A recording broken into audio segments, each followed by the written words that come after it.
अस्सलाम वालेकुम दोस्तों, उम्मीद है आप सब लोग खैरियत से होंगे। एक तो खुशखबरी है रमज़ान के चाँद के हवाले से।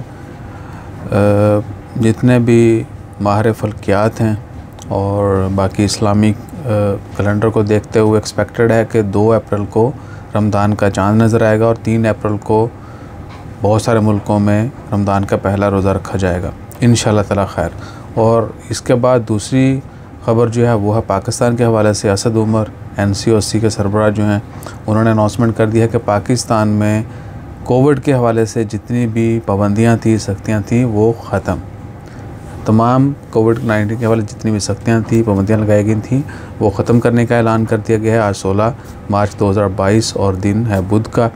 तमाम पाबंदियाँ जब वो ख़त्म हो चुकी हैं, लिहाजा गैदरिंग के ऊपर होटल्स में, रेस्टोरेंट में, शादी हाल, दीगर तकरीबात, मसाजिद में और यानी वाटेवर जो भी पाबंदी थी वो ख़त्म। अब हर चीज़ नॉर्मल हो चुकी है।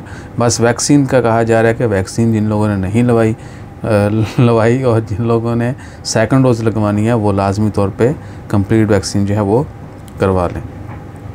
बाकी अल्लाह ताला ख़ैर रखे। उम्मीद करते हैं कि आने वाला वक्त सबके लिए अच्छा हो और इस साल मसाजिद में इबादत का जो है वो 100% कैपेसिटी के साथ इजाज़त हो। और ईद की नमाज़ जो है बहुत सारे मुल्कों में, स्पेशली गल्फ़ ममालिक, वहाँ पर ईद की नमाज़ नहीं हुई पिछले 2 साल। तो दुआ कीजिए कि आने वाला वक्त सबके लिए अच्छा हो। अल्लाह ताला हम सबको, आप सबको अपनी हिफ़्ज़-ओ-ईमान में रखे। मिलते हैं मज़ीद अपडेट के साथ। जज़ाकल्लाह। अल्लाह हाफ़िज़।